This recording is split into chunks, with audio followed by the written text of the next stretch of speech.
Décadas antes do termo SUV virar moda e todo mundo querer ter um carrão alto para ir ao shopping, um veículo desse segmento produzido pela Willys já fazia sucesso estrondoso nas ruas brasileiras.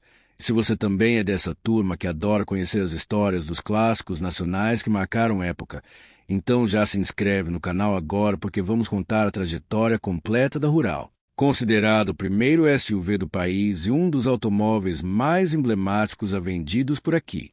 A Rural terminou sua trajetória gloriosa sendo fabricada pela Ford após a mesma ter assumido o controle acionário da Willys Overland do Brasil e foi vendida por longos 21 anos de 1956 até 1977, fazendo um sucesso tão grande em terras brasileiras que até hoje é lembrada com carinho por quem teve o privilégio de dirigir uma. Mas você sabe por que exatamente a Rural fez tanto sucesso no Brasil? Conhece a sua origem curiosa e sabia que ela chegou a usar o motor do Ford Maverick? Pois fique até o final desse texto para descobrir isso e muito mais sobre a trajetória desse ícone sobre 4 rodas. Para entender direito a história da Willys Rural, precisamos fazer uma viagem no tempo e voltar aos anos 40, mais precisamente no final daquela década tumultuada quando a Willys estava estudando formas de oferecer um carro de passeio para a população civil baseado no seu utilitário Jeep que tinha sido amplamente utilizado durante a Segunda Guerra Mundial, que aliás havia chegado ao fim há pouco tempo e deixado o mundo todo meio de pernas para o ar. O plano ambicioso da marca americana consistia em construir uma nova carroceria moderna sobre a robusta mecânica do Jeep que já tinha provado sua eficiência nos campos de batalha europeus. Nos anúncios publicitários da época, a Willys apresentava o projeto como Victory Car ou o carro da vitória, uma referência clara ao fim da guerra e ao espírito otimista daqueles tempos. No entanto, havia um problema gigantesco que ameaçava inviabilizar todo o projeto. A Willys não produzia suas próprias carrocerias e os fabricantes de carrocerias estavam com a demanda absurdamente alta, completamente sem condições de atender novos pedidos porque todo mundo queria carro novo depois dos anos de guerra. Junto a isso, os recursos financeiros que a marca americana tinha disponível naquele momento também não ajudavam em nada, sendo muito limitados por conta dos investimentos pesados que tinham feito durante a guerra. Então o projetista do Victory Car, um cara criativo chamado Brooke Stevens, encontrou uma solução genial para esse problema aparentemente impossível de resolver. Nessa época, as peruas tradicionais eram feitas a partir de carros comuns sedã para os quais adicionavam estruturas elaboradas de madeira para alongá-los, obtendo assim maior capacidade de carga de passageiros. Mas esse processo era caro, demorado e pouco eficiente para produção em larga escala. Portanto, Brooke Stevens elaborou um conceito revolucionário que ainda não existia nos Estados Unidos, uma perua baseada no Jeep robusto com carroceria inteiramente fabricada em aço, que era muito mais eficiente para a produção em grande escala, mais segura em caso de acidentes e infinitamente mais fácil de manter do que os modelos tradicionais, com suas complicadas carrocerias de madeira que apodreciam com o tempo. Esse conceito inovador de carroceria de chapas de aço tinha linhas simples e retilíneas que facilitavam muito a produção e podiam ser feitas inclusive por empresas do ramo de eletrodomésticos que tinham a tecnologia necessária para trabalhar com chapas metálicas em grande escala. Em julho de 1946, o novo veículo revolucionário da Willys era finalmente lançado com o nome de Jeep Station Wagon, causando alvoroço no mercado americano. O modelo era simples, porém extremamente robusto, econômico para os padrões da época, espaçoso como uma casa e com bom espaço para bagagens que era fundamental para famílias que viajavam muito. Uma curiosidade engraçada é que nos primeiros anos de produção as laterais vinham pintadas na cor creme e os painéis da carroceria apresentavam pintura em marrom claro, simulando as populares carrocerias de madeira da época, tipo uma homenagem nostálgica ao passado, mesmo sendo totalmente de metal. A Station Wagon vinha equipada com motor de 4 cilindros de 2,2 litros com válvulas de admissão no cabeçote e de escape no bloco que gerava respeitáveis 63 cavalos brutos, um número que hoje parece ridículo, mas que naquela época era considerado adequado. Até então o utilitário tinha apenas tração traseira convencional, com a versão 4x4 revolucionária chegando 3 anos depois, em 1949, para quem precisava de mais capacidade off-road. Além disso, foi lançado também o furgão em 1947 com o nome de Sedan Delivery, que tinha banco somente para o motorista e não tinha janelas laterais traseiras, sendo perfeito para entregas comerciais. No Brasil, de olho na robustez comprovada e economia do modelo americano, a Willys Overland Brasil resolveu montar o veículo por aqui com peças importadas após concluir através de estudos que suas qualidades de resistência seriam absolutamente perfeitas para enfrentar as péssimas estradas brasileiras da época, que mais pareciam trilhas de exploração do que vias públicas. A marca já montava por aqui o famoso Jeep Universal, desde 1954, na sua fábrica moderna em São Bernardo do Campo, São Paulo. Então tinha toda a estrutura necessária. Sendo assim, as montagens dos modelos eram iniciadas com o mesmo desenho básico da perua vendida nos Estados Unidos, porém foi estrategicamente renomeada para Rural Willys, um nome que grudaria no coração do brasileiro. A nova Rural chegava ao Brasil com tração 4x4 e suspensão dianteira e traseira de eixo rígido com molas. Era simples e rústica por dentro, porém muito elegante por fora por conta da famosa pintura bicolor que podia ser vermelho e branco, azul e branco ou verde e branco, criando um visual que chamava atenção em qualquer lugar. A parte dianteira apresentava faróis circulares simpáticos com luzes de seta logo abaixo, além de para-choques cromados reluzentes, para-brisa bipartido característico da época e grade com frisos horizontais e verticais que davam personalidade ao conjunto. A placa de identificação ficava posicionada sobre o para-choque do lado direito de forma bem visível. E pessoal, se vocês estão curtindo conhecer os detalhes da história desse ícone brasileiro, não esqueçam de deixar aquele like maroto e se inscrever no canal, porque ainda vamos contar sobre as evoluções da Rural e por que ela conquistou tanto o coração dos brasileiros. A lateral era marcada por um friso cromado elegante que ia do capô até as pequenas lanternas, continuava na tampa traseira onde ficava alojada a placa de identificação, e mais abaixo o para-choque cromado envolvente que protegia o veículo. Aliás, a tampa traseira era bipartida, abrindo em duas partes, facilitando muito o acesso à carga, e sua capacidade impressionante era de 1.298 litros, com opção de rebater os bancos traseiros, ampliando ainda mais essa capacidade generosa. O compartimento de carga tinha piso plano, facilitando o carregamento, e o step ficava posicionado na vertical, economizando espaço. Além disso, o vidro traseiro era bipartido, permitindo ventilação mesmo com a tampa fechada. Já o interior da Rural era simples e rústico, porém tinha um espaço amplo e impressionante, com destaque para os 2 bancos inteiriços que podiam levar confortavelmente até 6 pessoas. O volante era de 2 raios no estilo clássico e os instrumentos ficavam localizados ao centro do painel, trazendo apenas o básico necessário como velocímetro, marcador de combustível e medidor de temperatura embutidos. Debaixo do capô utilitário vinha com o motor BF 161 de 2,6 litros que gerava 90 cavalos de potência bruta a 4.400 RPM e 18,6 kgfm de torque a 2.000 RPM, aliado a uma transmissão de 3 marchas com reduzida para situações difíceis. O modelo acelerava de 0 a 100 em 22 segundos. Sua velocidade máxima ficava em torno de 120 km por hora, um desempenho perfeitamente condizente com sua proposta utilitária. No entanto, a direção era bastante lenta, sendo necessárias várias voltas completas no volante para ir de um batente a outro, além de ser pesada, exigindo força nos braços. Inclusive, a Rural tinha freios a tambor nas 4 rodas.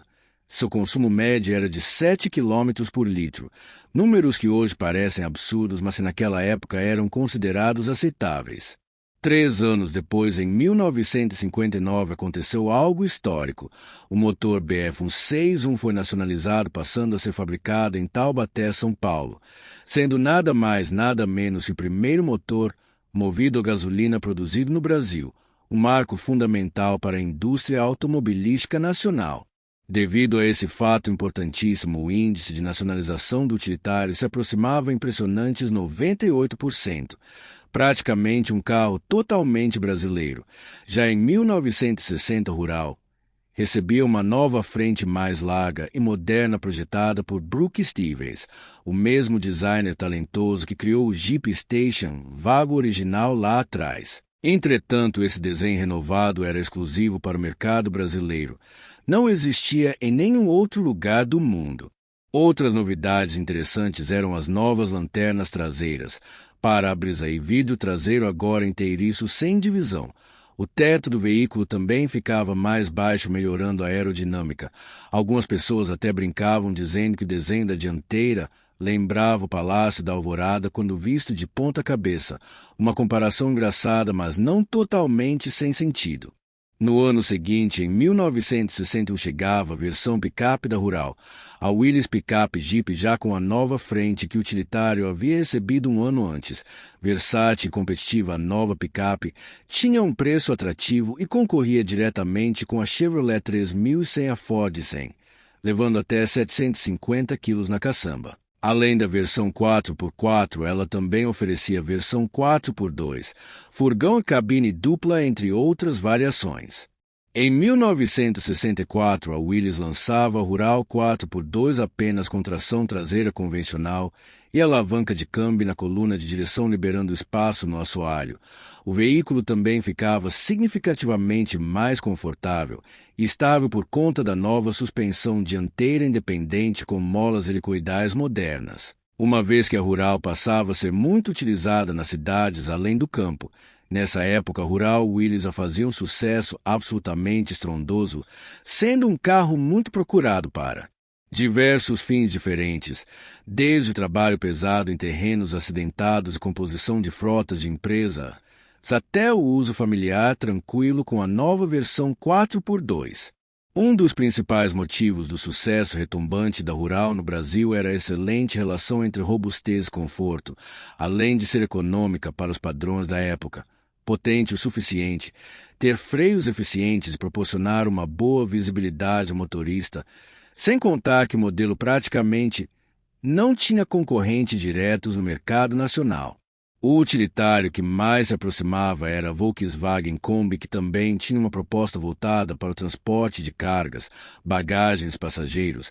Porém, a Rural era muito mais versátil, dispondo de tração 4x4 para chegar a locais de difícil acesso que a Kombi nem sonhava. Havia também a Chevrolet Amazona, outro utilitário bastante espaçoso, porém não adequado para terrenos acidentados, e o Toyota Bandeirante com motor movido a diesel, mas com proposta diferente, semelhante ao Jeep. Universal. Outro fator crucial que contribuiu enormemente para suas ótimas vendas foi seu preço competitivo. No início de 1963, a Rural 4x4 custava cerca de 1,63 milhão de cruzeiro, e a 4x2 cerca de 1,48 milhão de cruzeiros. Para se ter uma ideia comparativa, o preço da Kombi era de 1,53 milhão, ficando bem no meio entre a versão 4x2 a 4x4 do modelo da Willys. Já o preço da Chevrolet Amazona era bem mais elevado, custando cerca de 2,91 milhões, quase o dobro. Em 1965, mais novidades chegavam. Agora o utilitário vinha com uma grade diferente na versão 4x2. O limpador antes a vácuo e problemático passava a ser elétrico, muito mais eficiente, e ganhava transmissão de 3 velocidades com a primeira marcha sincronizada, facilitando as trocas. A Willys também lançava 2 versões de acabamento para a Rural, a versão base chamada Standard e a versão luxo. A versão Standard vinha sem detalhes cromados no exterior e tinha acabamento mais simples e espartano. Como opcional, podia vir com um diferencial autoblocante, o que auxiliava tremendamente em vias acidentadas. Já a versão mais requintada, luxo 4x2, vinha com melhor acabamento interno, coluna de direção e volante emprestados do Aero Willys, detalhes cromados por toda parte, calotas, além de vir com a tradicional pintura bicolor. Enquanto isso, lá nos Estados Unidos, o Jeep Station Wagon saía de linha definitivamente, sendo fabricado de 1946 até 1964. Após mais de 300 mil unidades produzidas, ele foi substituído pelo Jeep Wagoneer. Já no Brasil, algumas picapes chegaram a ser equipadas com motor diesel Perkins 4203 de 4 cilindros com 70 cavalos de potência, o mesmo propulsor usado em tratores. Em 1966, o carburador era recalibrado para consumir menos combustível, ajudando a economia. Ela recebeu também roda livre no modelo 4x4 e o antigo dínamo foi substituído pelo alternador mais moderno e eficiente. No ano seguinte, aconteceu uma mudança histórica. A Willys Overland do Brasil foi adquirida pela gigante Ford, que assumiu o controle total das ações e criou a Ford Willys do Brasil S.A., substituindo a marca Willys aos poucos. No entanto, a linha de Jeeps continuou em produção devido ao seu enorme sucesso no mercado brasileiro.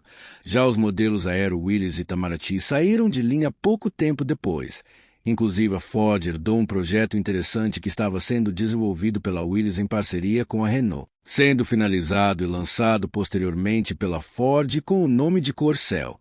Ainda em 1967, a Rural trazia novidades importantes como trava de direção, transmissão de 4 velocidades toda sincronizada e novo painel de instrumentos que agora ficava localizado estrategicamente na frente do motorista, facilitando a leitura. Em 1968, o utilitário passou a ser equipado com motor 3 litros do Itamaraty com carburador de corpo duplo que rendia impressionantes 132 cavalos brutos, a 4.400 RPM, 22,3 kgfm de torque a 2.000 RPM. O desempenho melhorou consideravelmente com esse propulsor mais potente. Agora, o Rural acelerava de 0 a 100 em apenas 16 segundos. Sua velocidade máxima era de 140 km por hora, realizando ultrapassagens e subindo terrenos inclinados com muito mais facilidade. O projeto da Rural já nessa época era considerado relativamente antigo por conhecedores, porém ainda era extremamente eficiente para as ruas e estradas brasileiras que continuavam precárias. Em 1970, finalmente, a Rural Willys foi oficialmente rebatizada de Ford Rural, deixando de usar o nome Willys definitivamente. A versão luxo sairia de linha pouco tempo depois. A Willys Pickup Jeep também seria renomeada para Ford 75, mantendo as características. Já em 1973, por conta da devastadora crise do petróleo, o racionamento de combustível passou a ser comum e angustiante para os motoristas brasileiros, sem contar o preço absurdamente alto do produto e os postos que fechavam aos finais de semana, causando longas filas quilométricas para abastecer. Portanto, a Ford precisou urgentemente produzir um motor mais econômico para seus veículos, motor que inclusive foi introduzido também na linha de utilitários no ano de 1975.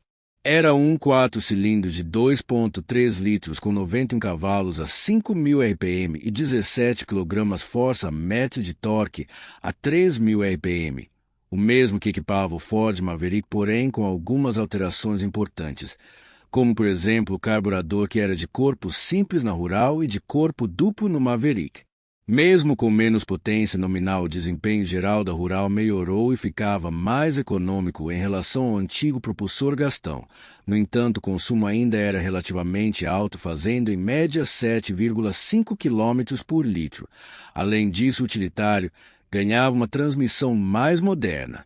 Nesse período crítico, os concorrentes da Rural ofereciam veículos mais novos e modernos, e a Rural já não conseguia fazer frente a eles adequadamente por se tratar de um projeto muito antigo e ultrapassado tecnologicamente.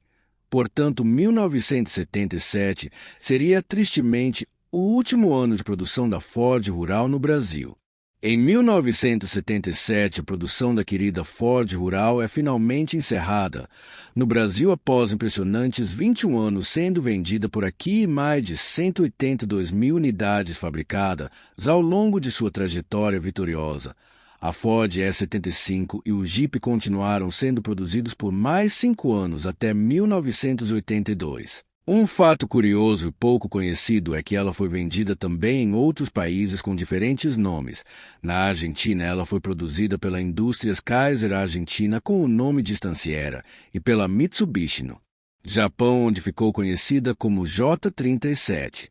A Rural certamente marcou toda uma geração inteira, sendo utilizada desde carro familiar confortável na cidade até veículo robusto de trabalho na zona rural, encarando qualquer tipo de estrada, seja lama profunda, terra batida ou vias completamente danificadas. E você já teve ou conhece alguém que teve uma Rural gloriosa? Como foi a experiência com esse carro lendário? Deixe aqui nos comentários suas histórias, porque todo mundo adora saber dessas vivências.